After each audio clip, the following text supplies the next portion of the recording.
बाबा, आखिर मेरी माँ कौन थी? आज तक आपने न कभी उनकी कोई तस्वीर दिखाई, न कभी मुझे उनके बारे में कुछ बताया है। अब तो मैं कॉलेज में भी जाने लगी हूं और हर लड़की मुझसे मेरी माँ के बारे में सवाल करती है। अमीर अपनी बेटी आयशा को बड़े ध्यान से देख रहा था।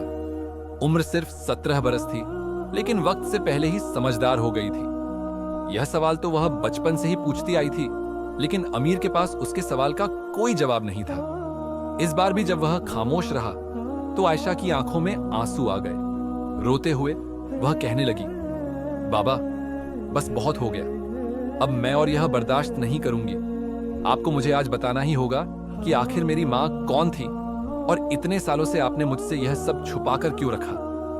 अमीर इसी घड़ी से डर रहा था, लेकिन उसकी बेटी जैसे आज सब कुछ जान लेना चाहती थी। आखिर कब तक वह उससे यह बात छुपाकर रख सकता था? फिर उसके दिल ने फैसला किया कि आज वह वक्त आ गया है कि वह उसे बरसों पुरानी 20 साल पहले की वह कहानी सुना दे जो उसने अपने दिल में छुपाकर रखी हुई थी। मेरी बेटी की मां कौन है? वह कहां से ताल्लुक रखती है?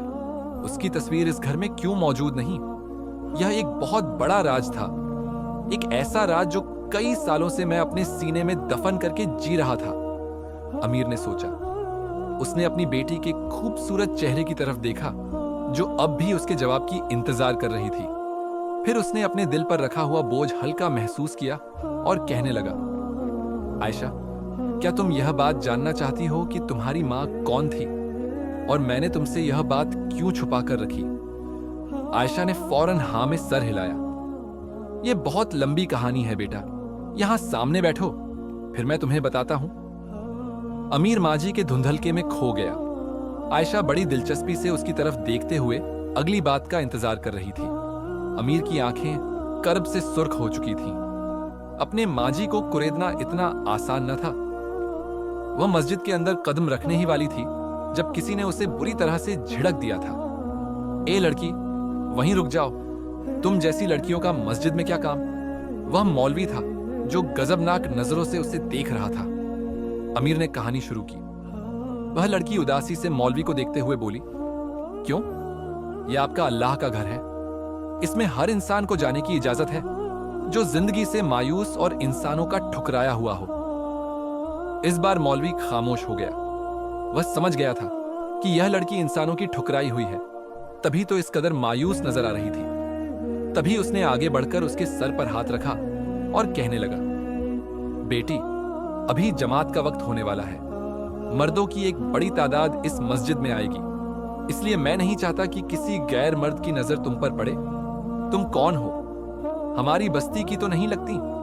अगर तुम्हारे पास कोई ठिकाना नहीं है तो तुम मेरे साथ मेरे घर चलो।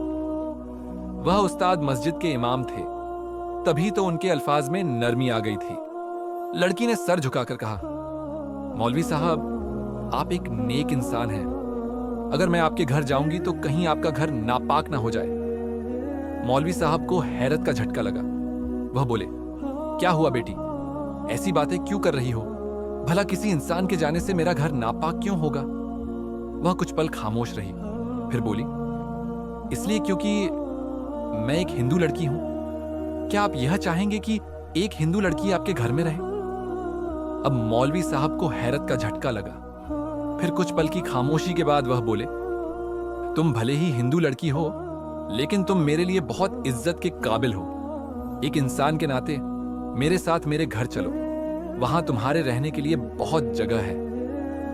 उस लड़की ने अपनी सफेद चादर को और फैला लिया और खामोशी से इमाम साहब के पीछे उनके घर चली गई। इमाम साहब ने अपनी बीवी को सख्ती से ताकीद की कि अभी इस लड़की से कुछ भी पूछने की जरूरत नहीं है। यह परेशान हाल लड़की है, इसलिए इसे सिर्फ खाने पीने का पूछ लो। अब वह बिल्कुल खामोश, चुपचाप पूरे घर को देख रही थी। ऐसा लगता था सिवाय दोनों मियाँ बीवी के इस घर में और कोई नहीं रहता। फिर वह इमाम साहब की बीवी से पूछने लगी, क्या आपके बच्चे नहीं हैं? वह औरत बोली, नहीं, मेरे 2 बच्चे हैं, एक बेटा और एक बेटी। बेटी शादीशुदा है और अपने ससुराल में रहती है, जबकि बेटा अभी शहर गया हुआ है। वह वहां पढ़ाई कर रहा है। इस घर में गहरी खामोशी और सुकून था। वह एक चारपाई पर लेटकर आंखें बंद कर ली। 3 दिन से भूखी प्यासी भटक रही थी। आज पेट भरा और सुरक्षित ठिकाना मिला तो वह अर्ध बेहोशी में गहरी नींद सो गई। जब उसे होश आया तो किसी के जोर से बोलने की आवाज पर वह एकदम उठकर बैठ गई। सामने खड़ा नौजवान सफेद लिबास पहने अपने माँ बाप से बहस कर रहा था। आखिर इस हिंदू लड़की को इस घर में रखने की क्या जरूरत थी? ये न जाने कौन है, आपने बिलावजह ही किसी से दुश्मनी पाल ली है। वह लड़की समझ गई कि यह उसी के बारे में बात हो रही है। न जाने अब इस घर में उसे जगह मिलेगी या ये लोग भी उसे बाहर निकाल देंगे। लेकिन इमाम साहब ने अपने बेटे से कहा, सलीम, वह लड़की बेआसरा है, लावारिस है। अगर मैं उसे घर में जगह नहीं दूंगा तो बस्ती का कोई और शख्स उसे पनाह दे देगा। लेकिन उसके इरादे और नियत क्या होंगे यह खुदा ही बेहतर जानता है। हमारे घर में उसकी इज्जत महफूज है। इमाम साहब की बात सुनकर उस लड़की की जान में जान आई, वरना उस नौजवान के गुस्से को देखकर तो वह डर ही गई थी कि शायद अभी हाथ पकड़कर वह उसे इस घर से बाहर निकाल देगा। उसने अपने आप से वादा किया कि वह अब इस नौजवान के सामने नहीं आएगी। जब भी वह घर में होगा तो वह कहीं छुप जाया करेगी। उसके पिता ने तो उसे बिना कुछ पूछे ही घर में जगह दे दी थी। लेकिन सलीम दिल में सोच रहा था कि वह इस लड़की से जरूर पूछेगा कि वह कौन है और कहां से आई है। अगर वह हिंदू लड़की है तो फिर इस घर में रहना उसके लिए ठीक नहीं होगा। उसी रात उसे अकेला देखकर वह उसके पास गया। उसे देखकर घबराकर वह चारपाई से उठकर खड़ी हुई। फिर सलीम तेज लहजे में उससे बोला, देखो, अब्बा को बेवकूफ बनाकर तुमने इस घर में जगह हासिल कर ली है, लेकिन तुम एक हिंदू लड़की हो और हमारे घर में तुम्हारा खाना पीना भी जायज नहीं। इसलिए साफ साफ बताओ किस मकसद से इस घर में आई हो। वह उसकी बात सुनकर उदास हो गई। फिर बोली, मैं हिंदू लड़की जरूर हूं, लेकिन मैंने अपना खानदान सिर्फ इसलिए छोड़ा है क्योंकि मैं मुसलमान बनना चाहती हूं। उसकी बात सुनकर सलीम के होश उड़ गए। वह बोला, क्या सच में यह बात तुम अपनी मर्जी से कह रही हो? तुम पर कोई जोर जबरदस्ती तो नहीं? उसने नकारात्मक में सर हिलाया। फिर कहने लगी, मेरा पूरा खानदान हिंदू था। मैं उन्हीं के साथ हंसी खुशी जिंदगी गुजार रही थी। हमारे बगल वाले घर में एक हाफिज एक कुरान नौजवान रहता था। रोजाना उसकी तिलावत की आवाज सुनकर मेरे रोंगटे खड़े हो जाते थे। मैं महसूस करती थी कि इन अल्फाज का असर मुझ पर कुछ ज्यादा ही हो रहा है। मैं हर रात उसकी तिलावत सुनकर एक अजीब सी कैफियत महसूस करती थी। फिर मेरे दिल की हालत बदली और मैंने फैसला किया कि मुझे भी मुसलमान बनना है। जब मेरे पूरे खानदान को यह बात पता चली तो वे मेरे दुश्मन बन गए, मुझे जान से मारना चाहते थे। इसीलिए मैं वहां से भागकर इस बस्ती में आ गई। यूं तुम्हारे बाप ने मुझे पनाह देकर इस घर में जगह दे दी। अगर वे मुझे ना बचाते तो कभी ना कभी मैं अपने खानदान के हाथों मारी जाती। अब सलीम परेशान हो गया। सोचने लगा कि अगर इस लड़की को घर में रखा तो एक ऐसे खानदान से दुश्मनी मोल लेने का खतरा पैदा हो जाएगा जो बहुत खतरनाक हिंदू खानदान है। लेकिन दूसरी तरफ इस लड़की की इज्जत और जान भी महफूज न थी। फिर जब उसने अपने पिता से इस बारे में बात की तो उन्होंने कहा, अगर वह मुसलमान बनना चाहती है और उसके दिल की दुनिया बदल गई है तो हमें उसकी मदद करनी चाहिए। यह कहकर दोनों बाप बेटे ने उसे कलिमा पढ़ाकर मुसलमान कर दिया। उस दिन वह बहुत खुश हुई। इमाम साहब ने उसका नाम जरीना रखा। नौजवान का नाम सलीम था। यूं जरीना अब इसी घर में रहने लगी। लेकिन एक रात दरवाजे पर जोर जोर से दस्तक हुई। घबराकर पूरा घर जाग गया। जैसे ही सलीम ने दरवाजा खोला तो उनके दरवाजे पर खड़े 5-6 नकाबपोश आदमी उनसे पूछ रहे थे कि कोई नौजवान लड़की तो यहां नहीं आई। सलीम समझ गया कि जरूर वे लोग उसी लड़की की तलाश में आए हैं। वे शक्ल से ही बहुत खौफनाक लग रहे थे। तभी उन्होंने सलीम को पीछे धकेलकर अंदर आकर लड़की को तलाश करने लगे। इमाम साहब और उनकी बीवी की डर से बुरी हालत हो गई। सलीम भी घबरा गया। लेकिन जरीना जो कमरे में सो रही थी अब वहां मौजूद नहीं थी। उसका कहीं नामो निशान न था। फिर सारे लोग उसे ढूंढकर चले गए, लेकिन उन्हें वह नहीं मिली। सलीम भी हैरान था क्योंकि वह तो अभी अभी दूसरे कमरे में ही सोई हुई थी। अचानक उठकर कहां गायब हो गई। लेकिन शुक्र था कि उन लोगों को जरीना नहीं मिली और यूं उन लोगों ने परिवार को कोई नुकसान नहीं पहुंचाया। उन लोगों के जाने के थोड़ी ही देर बाद जरीना अंदर आई। इमाम साहब उसे देखकर हैरान रह गए। फिर पूछने लगे, बेटी तुम कहां चली गई थी? अभी तो तुम अंदर ही मौजूद थी। जरीना ने सर झुकाकर कहा, मैं मस्जिद में जाकर छुप गई थी। जानती थी कि वे लोग मुझे तलाश करेंगे। अगर वे मुझे ढूंढ लेते तो फिर जबरदस्ती अपने साथ ले जाते, इसलिए उनके डर से मैं मस्जिद में चली गई थी। मस्जिद में वे दाखिल नहीं हो सकते थे, वह पूरे यकीन के लहजे में कह रही थी। लेकिन सलीम हैरान था कि अगर वह मस्जिद गई थी तो दरवाजा तो खुला होना चाहिए था, लेकिन दरवाजे पर तो कुंडी लगी थी। लेकिन फिलहाल यह बातें सोचने का वक्त नहीं था। शुक्र था कि जरीना की जान और इज्जत दोनों महफूज रहीं। फिर इमाम साहब कहने लगे, अब तुम्हारा यहां रहना ठीक नहीं है, इसलिए हमें यह घर छोड़कर जाना होगा। जरीना बोली, मेरी वजह से आपका पूरा खानदान बहुत परेशानी का शिकार हो गया है, इस सब की जिम्मेदार मैं हूं। लेकिन इमाम साहब बोले, परेशान मत हो बेटी, दरअसल हमारे शहर में भी एक छोटा सा घर है। जब मेरा बेटा शहर में पढ़ाई कर रहा था तो वह उसी घर में रहता था। अब हम उस घर में चले जाते हैं। इस तरह से तुम्हारी जान और इज्जत दोनों महफूज रहेंगी। जरीना सर झुकाकर बोली, नहीं इमाम साहब, वे लोग मुझे हर जगह तलाश कर लेंगे, इसलिए आप लोग नहीं, सिर्फ मैं ही वहां जाऊंगी। लेकिन इमाम साहब की बीवी बोली, तुम हरगिज अकेली वहां नहीं जाओगी, बल्कि मेरा बेटा सलीम भी तुम्हारे साथ जाएगा।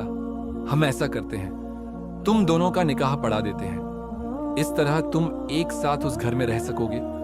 तब जरीना ने सर झुका लिया। वह उनकी बात नहीं टाल सकती थी। उसके सीने में एक ऐसा राज दफन था जिसे अगर वह उन लोगों को बता देती तो शायद वे उसकी शक्ल भी देखना पसंद न करते। लेकिन अभी वह जिन मुश्किलात से गुजर रही थी, उसने सोचा कि उसका खामोश रहना ही ठीक है। सच्चाई सामने आने पर वे उसे धक्के देकर यहां से निकाल देते। फिर सादगी से 4 लोगों की मौजूदगी में जरीना और सलीम का निकाह हो गया। यूं सलीम उसे लेकर शहर आ गया। अब वह लड़की मुसलमान हो गई थी और सलीम को भी अच्छी लगने लगी थी। खूबसूरती में भी बेमिसाल थी। वे दोनों शहर में एक कमरे के छोटे से घर में रहने लगे। यह एक छोटी सी बस्ती थी जो शहर से जुड़ी हुई थी। यूं सलीम वहां कामकाज करने लगा। वह एक किताबों की दुकान पर काम करने लगा, जबकि जरीना पूरे घर को संभाल रही थी। यह दोनों की जिंदगी बिल्कुल ठीक ठाक चल रही थी। वे दोनों एक दूसरे के साथ बहुत खुश थे। लेकिन हर रात कुछ अजीब होने लगा। जब सलीम की आधी रात को आंख खुलती तो जरीना बिस्तर से गायब होती। वह उसे ढूंढता हुआ बाहर आता, लेकिन वह उसे कहीं दिखाई नहीं देती। फिर जैसे ही वह कमरे में वापस जाता तो वह बिस्तर पर सो रही होती। यह एक गहरा राज था जिसे वह अभी तक जान नहीं पाया था। फिर जरीना ने उसे खुशखबरी सुनाई कि वह गर्भवती है और जल्द ही उसके बच्चे को जन्म देने वाली है। सलीम को यकीन नहीं आता था कि इतनी जल्दी उसे यह खुशी की खबर मिलेगी। बस्ती में रहने वाले उसके माता पिता भी खैरियत से वहीं रह रहे थे। वे भी जल्द ही उनके पास शहर आने वाले थे, लेकिन कुछ घरेलू मामलों की वजह से अभी वे वहां नहीं आ सके थे। यूं कुछ दिनों बाद ही उनके यहाँ एक खूबसूरत बेटी ने जन्म लिया। बेटी को पाकर दोनों की जिंदगी पूरी हो गई।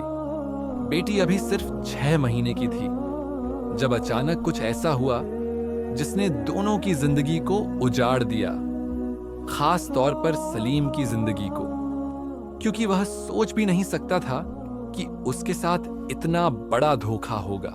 एक दिन सलीम घर में वापस आया तो गली में अपने घर के सामने भीड़ देखकर वह डर गया।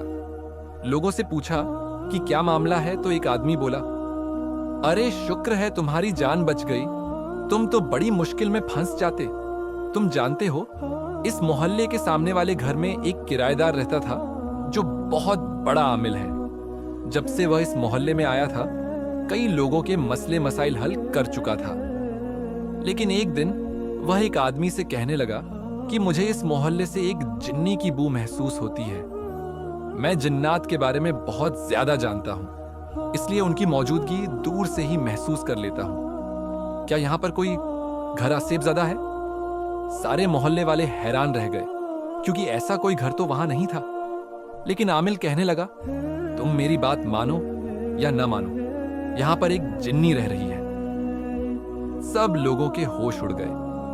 फिर आमिल ने कुछ लोगों को अपनी आंखों से दिखाया कि किस तरह उनके मोहल्ले में एक जिन्नी लड़की के रूप में कई दिनों से बड़े आराम से रह रही थी। ऐसा ना हो कि वह तुम्हें कोई नुकसान पहुंचा दे। मैं इस जिन्नी के कबीले से अच्छी तरह वाकिफ हूं।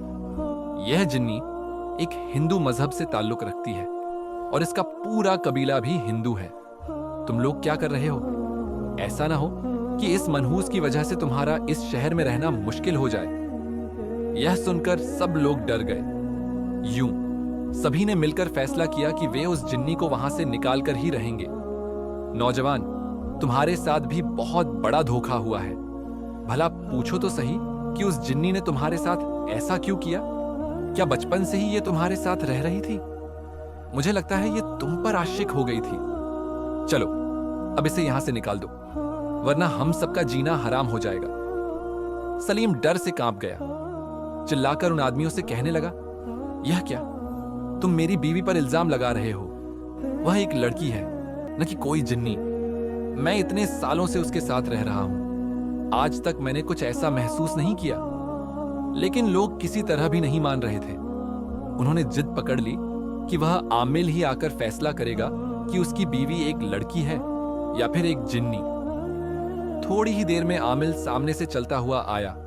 उसने सलीम के कंधे पर हाथ रखा और कहा, नौजवान, तू मेरी दाढ़ी देख रहा है। मैं हरगिज झूठ नहीं कह रहा। तुम्हारी बीवी एक लड़की नहीं है, बल्कि एक जिन्नी है। यह सिर्फ अपनी जान बचाने के लिए तुम्हारे साथ रह रही है। अगर तुमने इसे छोड़ा तो इसे फिर से इसके कबीले के हिंदू जिन्न अपने साथ ले जाएंगे। लेकिन तुम्हारे साथ रहने की वजह से यह एक ताकत के हिसार में है, इसीलिए इसने तुमसे शादी की। अगर मेरी बात पर यकीन नहीं आ रहा तो अपनी आंखों से देख लो। अब सलीम उस आमिल के साथ अंदर आ गया। जरीना तो अंदर मौजूद ही नहीं थी। हाँ, उसकी छोटी सी बेटी कॉट पर पड़ी हाथ पैर मार रही थी। वह जोर जोर से चिल्लाते हुए अपनी बीवी को आवाजें देने लगा। जरीना, कहां हो तुम? सामने आओ और इस आमिल को झूठा साबित कर दो। इन सब लोगों से कहो कि तुम एक लड़की हो, ना कि कोई जिन्नी। आमिल ने सलीम की तरफ देखा और कहा, देखो, तुम अपनी आंखों से देख लो। अभी अभी वह तुम्हारे सामने इसी कमरे में मौजूद है, लेकिन तुम उसे देख नहीं सकते। लेकिन मेरी आंखें उसे देख रही हैं। वह देखो, वह सामने वाली दीवार पर चिपक कर खड़ी है। उसकी हकीकत तुम्हारे सामने आ जाएगी तो तुम उसे छोड़ दोगे। सलीम पागलों की तरह चारों तरफ देख रहा था, लेकिन उसे जरीना कहीं भी दिखाई नहीं दे रही थी। तभी उसके रोंगटे खड़े हो गए जब उसने जमीन पर पड़ने वाला एक साया देखा। बिला शक वह साया जरीना का ही था, लेकिन वह सामने खड़ी दिखाई नहीं दे रही थी। वह बेदम होकर वहीं बैठ गया। फिर आमिल ने आंखें बंद करके एक अमल करना शुरू किया। तभी जरीना प्रकट हुई। उसकी आंखों से शोले निकल रहे थे। वह गुस्से से चिल्लाते हुए सलीम से बोली, इस आदमी को कहो यहां से चला जाए। यह मुझे बर्बाद करने आया है, हमारे घर को बर्बाद कर देगा। मैं तुम्हारे साथ रहकर महफूज हूं। अगर तुमने मुझे छोड़ा तो वे मुझे मार डालेंगे। जिस तरह से अचानक वह सलीम के सामने आई थी, सलीम को पूरा यकीन हो गया कि जरीना कोई लड़की नहीं, बल्कि एक जिन्नी थी।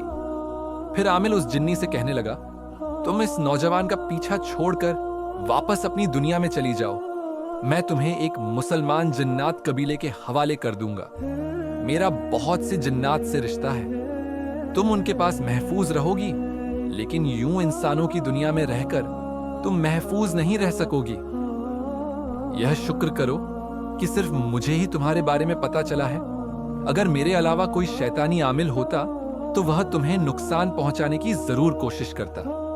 लेकिन मैं एक नेक आमिल हूं। मैं तुम्हारी मदद करना चाहता हूं। जरीना वापस अपने इंसानी रूप में आ गई थी, लेकिन सलीम की हालत बहुत बुरी हो रही थी।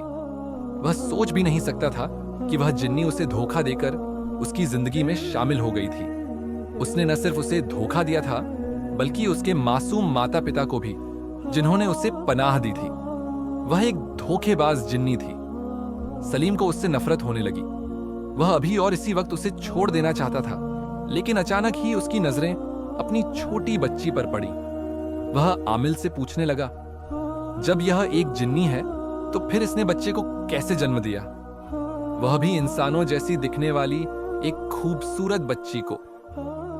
आमिल बोला, यह अपनी ताकत से कुछ भी कर सकती है, यहां तक कि यह बच्ची भी कहीं से ला सकती है। यह तुम्हारी औलाद नहीं हो सकती। हो सकता है कि इसने बच्ची को कहीं से चुराया हो। और वह जिन्नी बिल्कुल बेबस खड़ी थी।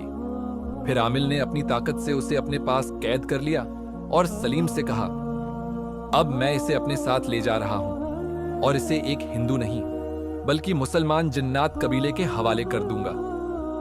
वह बच्ची पड़ी रो रही थी, लेकिन सलीम को अपना कोई होश न था। वह बेबसी से उस आमिल को देखता रहा जिसने एक बोतल के अंदर जिन्नी को कैद कर लिया था। तभी अचानक उसे जरीना जिन्नी की आवाज सुनाई दी। वह चीखते हुए सलीम से बोल रही थी, सलीम, मैं तुम्हारी जिंदगी में वापस जरूर आऊंगी। इस कहानी का अंत बताऊंगी कि किस तरह मैं बेबसी की हालत में मजबूर होकर अपनी हिफाजत के लिए तुम्हारे पास आई थी। मैंने तुम्हें कोई धोखा नहीं दिया, मेरा इंतजार करना। यह कहकर वह हमेशा के लिए सलीम की जिंदगी से चली गई। वह लंबा नौजवान घुटनों में मुंह छिपाकर रोने लगा।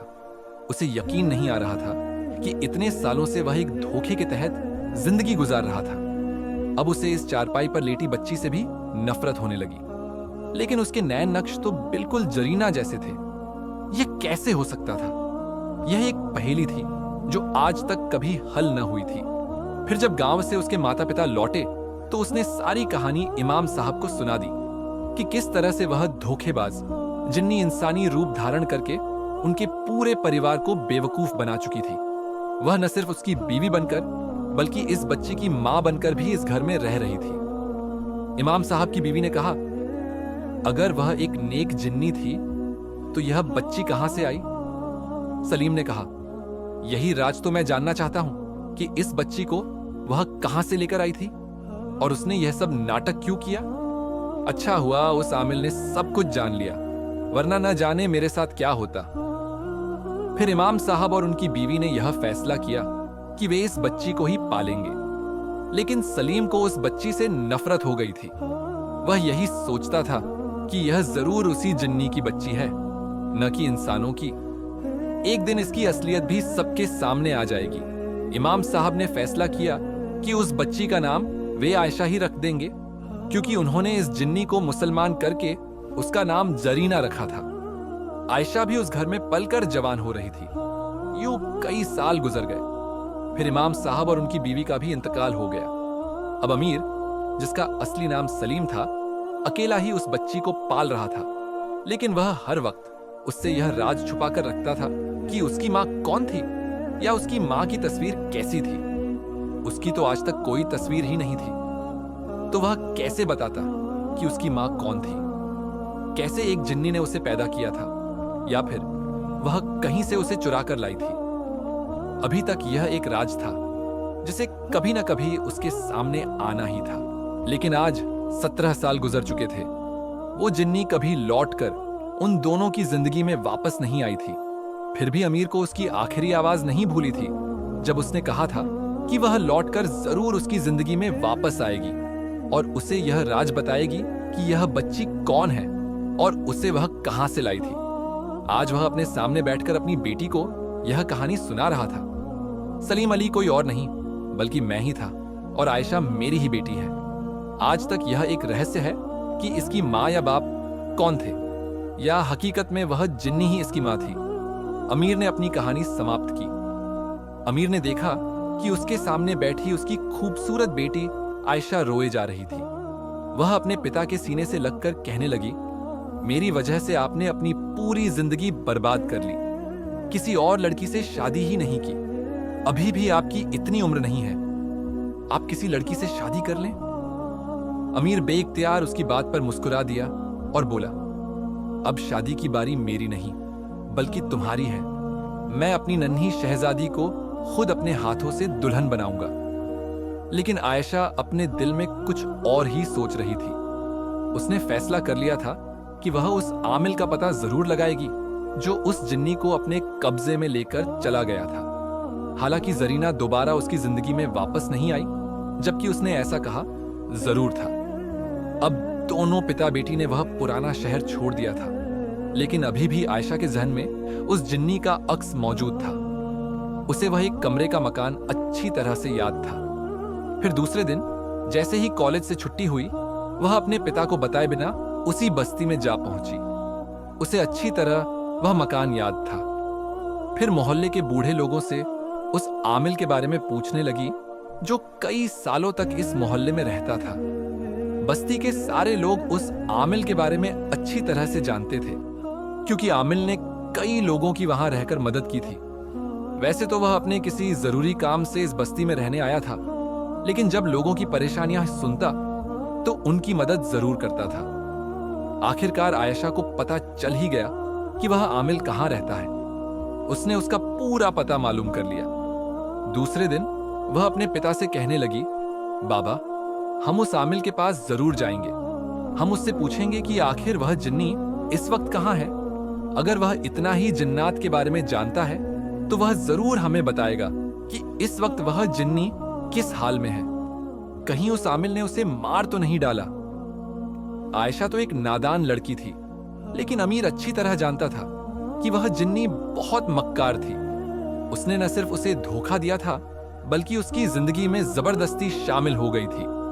माँ बाप ने तो जबरदस्ती उस पर तरस खाकर उसके साथ निकाह कर दिया था, लेकिन अगर वह अपनी असलियत बता देती तो वह कभी भी उसकी खातिर अपनी जिंदगी बर्बाद न करता। आयशा के जिद करने पर अमीर उस आमिल के पास चला गया। आज कई साल गुजर चुके थे। वह पहले से भी ज्यादा बूढ़ा हो गया था, लेकिन अनुभव में भी बढ़ गया था। अमीर पर पहली नजर डालते ही वह उसे पहचान गया। कहने लगा, नौजवान, तुम वही हो ना जो कई साल पहले एक जिन्नी के साथ रह रहे थे और उसे अपनी बीवी समझते थे? अच्छा, तो यह है वह लड़की जिसे वह जिन्नी न जाने कहां से उठाकर लाई थी और इसे तुम्हारे सामने अपनी बेटी कह दिया था। माशाल्लाह, बहुत खूबसूरत है तुम्हारी बेटी। अच्छा हुआ तुमने इसे पाल पोस कर जवान किया। तुमने एक बहुत ही नेक काम किया है। अमीर सर झुकाकर उसके सामने बैठा रहा। फिर आयशा बोली, बाबा जी, मैं उस जिन्नी से एक बार मिलना चाहती हूं। वह इस वक्त कहां है? आमिल ने ध्यान से उस छोटी लड़की को देखा, फिर कहने लगा, वह इस वक्त बिल्कुल खैरियत से है। अपने मुसलमान जिन्नात कबीले के साथ रह रही है। बल्कि तुम्हें बताता चलूं कि वह एक मुसलमान जिन्न के साथ शादी भी कर चुकी है और आज उसके कई बच्चे हैं। आमिल की बात सुनकर अमीर के होश उड़ गए। क्या वाकई वह अपनी नई जिंदगी शुरू कर चुकी थी, जबकि वह अभी तक इस धोखे का शिकार हुआ अकेला जिंदगी गुजार रहा था? उसे बेहद गुस्सा आया। वह आमिल से बोला, मैं उस धोखेबाज जिन्नी से एक बार मिलना चाहता हूं। मुझे यह जानना है कि आखिर वह इस मासूम बच्ची को कहां से उठाकर लाई थी। यह ना हो कि इसके माँ बाप मुझे बद्दुआएं दे रहे हों कि उनकी बच्ची को छीनने वाला कौन है, और मैं ही तो हूं।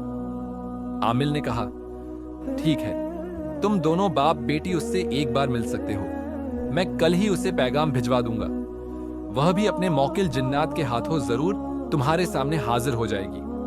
हाँ, बात यह है कि वह शर्मिंदगी और जिल्लत के मारे तुम्हारे सामने नहीं आती, क्योंकि उसे यह शर्मिंदगी खाई जाती है कि वह तुम्हारा सामना कैसे करेगी। आखिरकार इतने सालों से वह तुम्हें धोखा देकर तुम्हारे साथ रह रही थी। लेकिन अमीर भी बड़े गुस्से में था, इसलिए उस आमिल से कहा कि वह एक बार जरूर उससे उन सवालों के जवाब जानना चाहता है।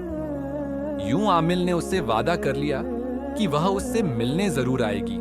दूसरे दिन अमीर उस जिन्नी के इंतजार में था, लेकिन उससे ज्यादा इंतजार आयशा की आंखों में था। वह यह राज जानना चाहती थी कि आखिर वह किसकी बेटी है और वह जिन्नी उसे कहां से उठाकर लाई थी। पूरा दिन गुजर गया, लेकिन उनके सामने कोई भी नहीं आया। आयशा भी थकान से चूर हो गई। अमीर भी बेखबर कुर्सी पर बैठा ही सो गया था। अचानक ही उसे अपने कमरे में अजीब सी हलचल महसूस हुई, जैसे वहां कोई आया हो। आयशा भी चौंक कर उठी, जबकि अमीर भी इधर उधर देखने लगा। लेकिन अचानक ही सामने दीवार पर पड़ा एक साया उसे महसूस हुआ। उस साए को वह कैसे भूल सकता था? सालों पहले भी उसने ऐसा ही एक अजीब साया देखा था जो उस जिन्नी का था। अमीर जरा भी डरा नहीं, जबकि आयशा डर कर उसे लिपट गई। वह हैरत और डर से उस लंबे साए को देख रही थी।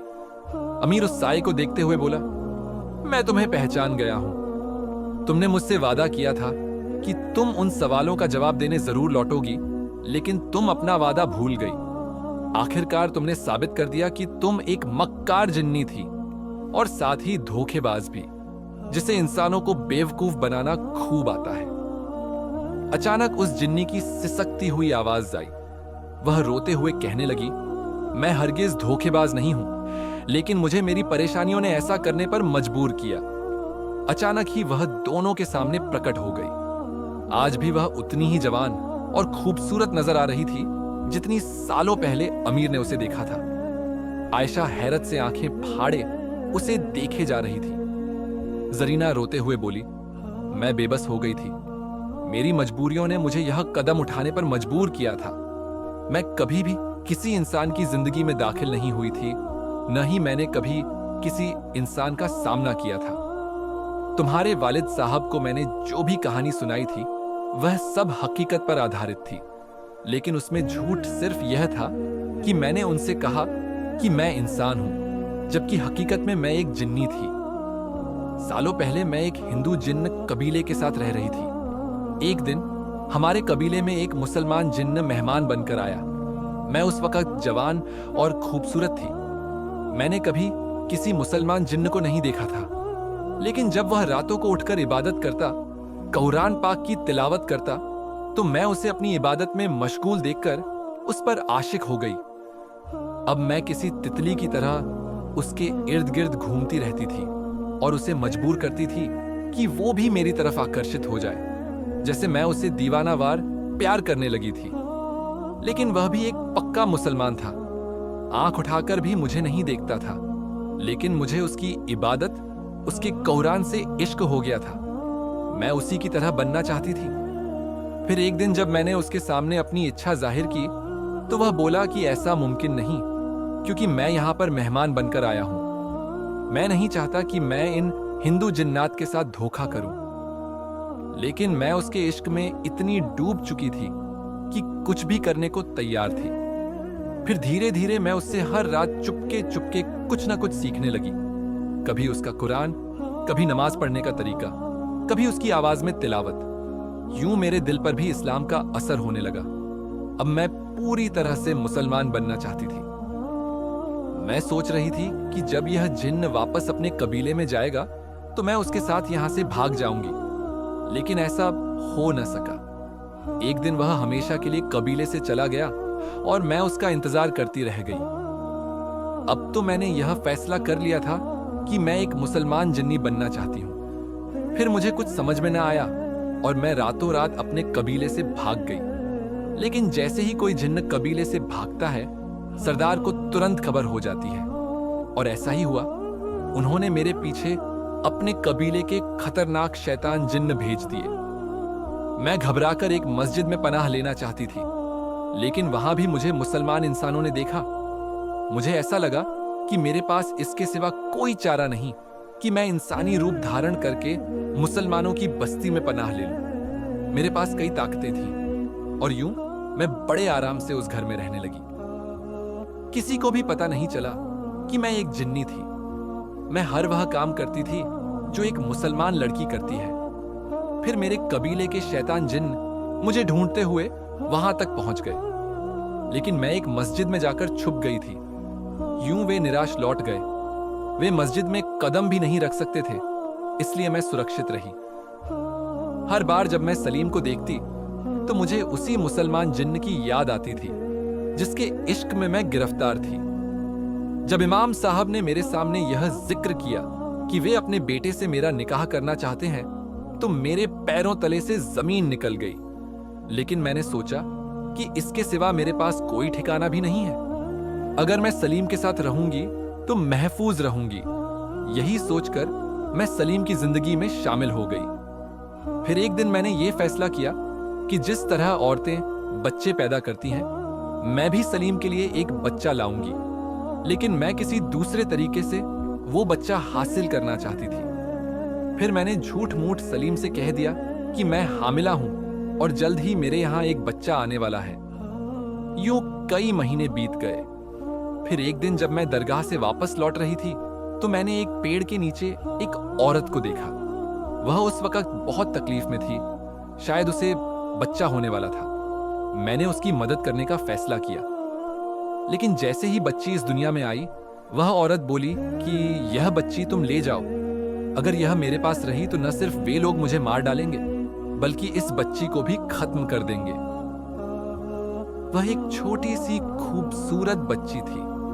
मैं हैरान रह गई कि मुझे तो सब कुछ बिना मांगे ही मिल गया, क्योंकि घर आते ही मैंने उस बच्ची को कपड़े में छिपाया और सलीम के सामने कहा कि इस बच्ची को मैंने जन्म दिया है। यूं हमारी जिंदगी बिल्कुल ठीक चल रही थी, लेकिन फिर वह आमिल आया और एक बड़ा तूफान ले आया। उसने मेरी सारी हकीकत सलीम के सामने बता दी। यह भी सच था कि मैंने सलीम को धोखा देकर उसकी जिंदगी में प्रवेश किया था। फिर उस आमिल ने मुझे एक मुसलमान जिन्नात कबीले में भेज दिया। वहां मैंने एक अच्छे जिन्न से शादी कर ली। आज मेरे 11 बच्चे हैं और मैं बहुत खुशी से उसके साथ जीवन बिता रही हूं। वह सर झुकाकर अपनी कहानी सुना रही थी, जबकि अमीर नफरत से उसे देख रहा था। फिर वह बोला, तुमने तो अपनी जिंदगी अच्छे से गुजार ली, लेकिन मेरी जिंदगी बर्बाद हो गई। मैं फिर किसी भी औरत पर भरोसा न कर सका। मुझे हर औरत के अंदर एक जिन्नी नजर आती थी। मैं जानता हूं कि तुम बहुत शक्तिशाली हो। अपनी शक्ति का इस्तेमाल करके मुझे यह बताओ कि इस लड़की की मां कौन है। मैं इसे उसके हवाले करना चाहता हूं। बेशक मैंने इसे अपनी सगी बेटी की तरह पाला है, लेकिन मैं इसे इसकी मां से जरूर मिलवाना चाहता हूं। अगर आप आगे की कहानी सुनना चाहते हैं तो कमेंट करें पार्ट 2। वीडियो देखने के लिए धन्यवाद।